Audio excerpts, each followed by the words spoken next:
السلام علیکم ورحمۃ اللہ جی، تحریر میں نے پڑھ لی ہے۔ اس میں آپ کا یہ سوال ہے نا کہ آپ نے لکھا یہ آپ سے سوال ہے کیا ہم پر تو کوئی گناہ نہیں، کیونکہ وہ لڑکی اور ان کی فیملی ہم بہنوں کے ساتھ بہت اچھے ہیں، وہ لڑکی اور اس کے والدین بہت عزت دے رہے ہیں ہمیں، مگر ہم بہنیں بہت پریشان ہیں کیونکہ وہ بالکل انجان ہیں، اس لڑکی کی زندگی برباد ہو جائے گی۔ اگر بہن بن کر سوچوں تو میں خود غرض بن جاتی ہوں، مگر سب سے پہلے میں ایک انسان اور مسلمان ہوں، تو اس اعتبار سے بات کرنا چاہ رہے ہیں۔ اچھا، ہاں بات تو ٹھیک ہے، اگر تو آپ کو پتہ ہے کہ واقعی وہ بچہ جو ہے وہ صحیح نہیں ہے، اس کی عادات، اس کا اخلاق، اس کا کردار، اس کے معاملات درست نہیں، اور مزید جو ہے وہ شادی کے بعد آنے والی جو ہے اس بچی کو بھی پریشان کرے گا، تنگ کرے گا، اور اس سے رشتوں کے اندر خرابیاں پیدا ہوں گی، تو اس میں یہ ہے کہ بچے کو بھی سمجھایا جائے اور بچی والوں کو بھی یہ چیز بتانی چاہیے، کیونکہ اس کی زندگی جو ہے وہ خراب نہ ہو، یہ نہ ہو اپنا فائدہ سوچتے ہوئے بندہ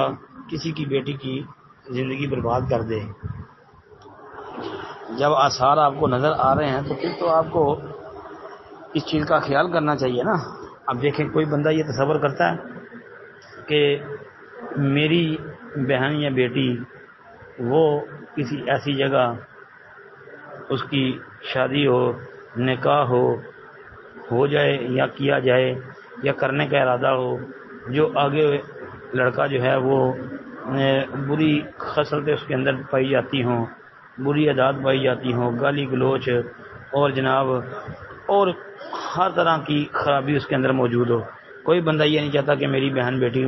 ایسے بندے کے ساتھ اس کا نکاح کیا جائے، تو اس لیے اس چیز کو بھی سوچنا چاہیے نا۔ اور حدیث بھی ہے، نبی کریم صلی اللہ علیہ وسلم نے فرمایا کہ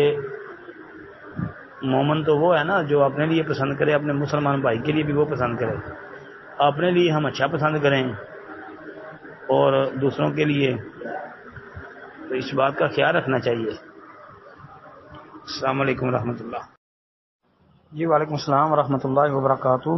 یہ جی ایک روایت کے متعلق پوچھا گیا ہے، مسند احمد کی حدیث ہے، عبداللہ بن عمر رضی اللہ تعالیٰ عنہ حدیث کے راوی ہیں،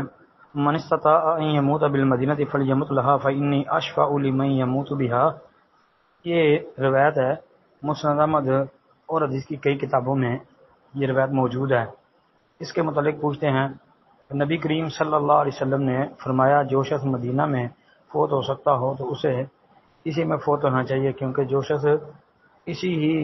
میں فوت ہوگا میں اس کی شفاعت کروں گا۔ جی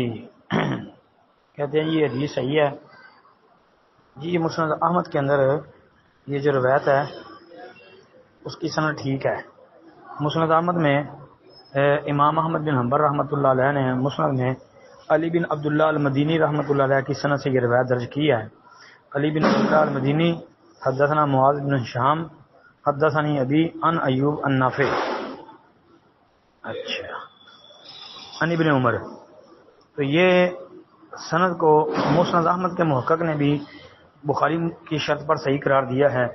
علی بن عبداللہ المدینی یہ تو بخاری کے راوی ہیں، امام بخاری کے استاد شیخ ہیں، باقی سارے راوی جو ہیں ان کی بھی انہوں نے توثیق کی ہے، ہشام دستوائی، ایوب سختیانی، یہ ایوب سختیانی بھی بہت بڑے امام محدث تھے، یہ اور کئی کتابوں میں حدیث آتی ہے، امام بہقی رحمہ اللہ کی شعب الایمان کے اندر، ترمذی، سنن ابن ماجہ وغیرہ کے اندر، اور اس کی کئی سندیں بھی ہیں۔ بہرحال یہ روایت